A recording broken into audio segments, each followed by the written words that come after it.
Ya, pemirsa, apa langkah MUI selanjutnya pasca teror penembakan Selasa siang kemarin melalui virtual? Kita telah tersambung dengan Ketua MUI Bidang Fatwa Asrorun Niam Soleh. Selamat siang, Pak Asrorun Niam. Selamat siang, Mbak Vivi dan juga Mbak Hana. Iya, Pak Niam, pasca kejadian kemarin seperti apa aktivitas di kantor MUI hari ini? Apakah masih berjalan normal? Ya, terima kasih. Pasca kejadian penembakan di kantor MUI kemarin, semua pihak berkonsentrasi untuk dua hal. Yang pertama adalah pemulihan korban, kemudian yang kedua adalah pengungkapan kasus. Sementara aktivitas di Majelis Ulama Indonesia berjalan seperti biasa, dan tadi saya juga berkantor ke Majelis Ulama Indonesia untuk melakukan langkah-langkah koordinasi dalam hal penanganan kasus pasca penembakan ini. Nah, termasuk juga dua orang korban sudah beraktivitas sekalipun dengan trauma yang masih ada ya. Dan sebagai tindak lanjutnya, Majelis Ulama Indonesia membentuk tim untuk pengawalan kemudian penanganan kasus penembakan ini, mulai dari aspek litigasinya hingga aspek pemulihan atau restorasinya ya. Nah, untuk yang pemulihan, sekalipun kondisi fisiknya sekarang sudah mulai membaik, korban masih trauma atas kejadian yang menimpa keduanya, bahkan ketiganya pada kemarin siang. Mungkin bisa saya sampaikan kepada publik bahwa penembakan itu sebanyak 3 kali, dan alhamdulillah dengan kuasa Allah Subhanahu wa taala, ketiga tembakan tersebut sekalipun pada jarak yang sangat dekat, jadi kurang lebih 1 atau 1,5 meter, tetapi tembakan pertama yang diarahkan kepada security itu mengenai baju bagian belakang dan tembus ke pakaiannya, tetapi tidak mengenai fisiknya. Kemudian yang kedua itu mengenai kaca dengan target 1 orang yang ada di situ, tetapi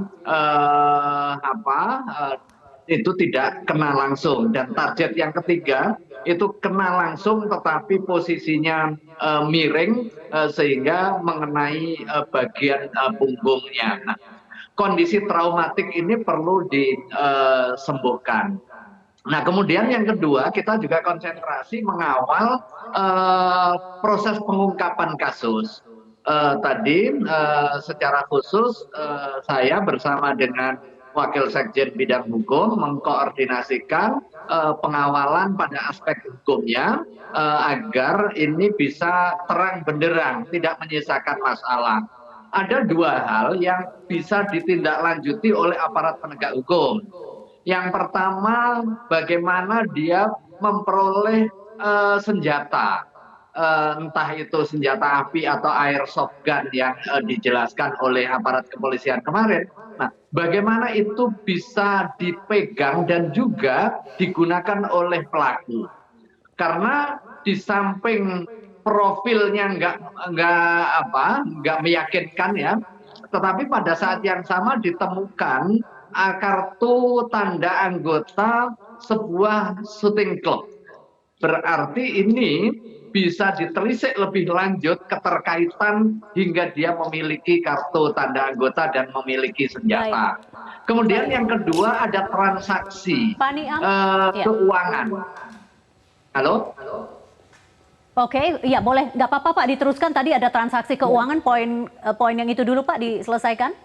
Yang kedua ada transaksi keuangan dari rekening yang bersangkutan. Kalau dianggap yang bersangkutan itu ada gangguan jiwa, maka transaksi keuangan ini menepis spekulasi itu. Bahkan transaksi keuangan yang bersangkutan itu tidak cukup masuk akal jika dia hanya seorang petani saja. transaksinya bahkan sampai angka puluhan juta. Dan Baik. dengan petunjuk ini saya kira aparat penegak hukum bisa merangkai hingga kemudian menemukan motif pelaku di dalam melakukan penembakan sekalipun pelaku sudah meninggal dunia. Baik, Pak Niam, saya ingin kembali ke soal kesaksian korban. Ada ketiga korban, keluarga besar MUI, begitu ya. Apa yang bisa Anda sampaikan kepada kita, Pak, terkait dengan kesaksian yang dilihat yang benar-benar membekas dan membuat trauma dari ketiga korban di MUI ini, Pak? Tadi kan memang ada sampai tembus ke baju, tapi apa yang bisa diceritakan terkait penembaknya, Pak, oleh para korban? Iya, kejadian itu begitu cepat ya, tidak sempat ada proses investigasi lebih lanjut. Karena begitu korban datang ke kantor, kemudian hendak bertemu dengan pimpinan atau ketua MUI Indonesia, dia sebutnya begitu, diarahkan oleh security ke resepsionis. Begitu sudah ada komunikasi, ada sedikit ancaman yang diterima oleh resepsionis. Resepsionis panggil security yang asalnya ada di luar untuk masuk ke dalam. Nah, pada saat itulah kemudian dia mengambil senjata dari tasnya dan menembakkan ke arah yang pertama adalah ke security. Kemudian security berkelit, setelah itu menembakkan ke arah kaca hingga kaca itu pecah, dan di balik kaca itu ada staf MUI yang bernama Pak Tri yang kemudian dia terkena serpihan kaca yang cukup tebal ya, kacanya 30 cm lebih ya, tetapi bisa pecah berkeping ya. Dan salah satu pecahannya mengenai anggota tubuhnya staf di MUI. Dan yang ketiga itu diarahkan dalam jarak yang relatif pendek, mungkin kurang lebih 2 meter, kepada resepsionis. Tetapi alhamdulillah dengan kuasa Allah Subhanahu wa taala, posisi tembakan hanya mengenai punggung. Sebenarnya posisinya ada simetris, tetapi tidak sempat merobek baju. Begitu dibuka anggota tubuh bagian belakang ada yang berdarah.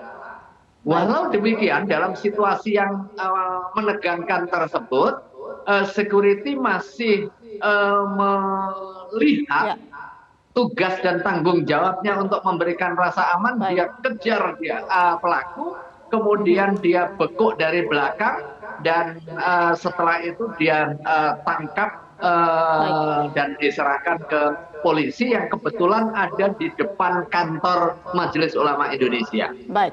Tentu kita akan menunggu lanjutan dari pengusutan tuntas kasus ini, dan nantinya semoga hasil otopsi dari jenazah pelaku bisa terungkap apa penyebab dari kematian pelaku. Terima kasih Ketua MUI Bidang Fatwa Asrorun Niam Soleh sudah bergabung di kesempatan Newsline kali ini.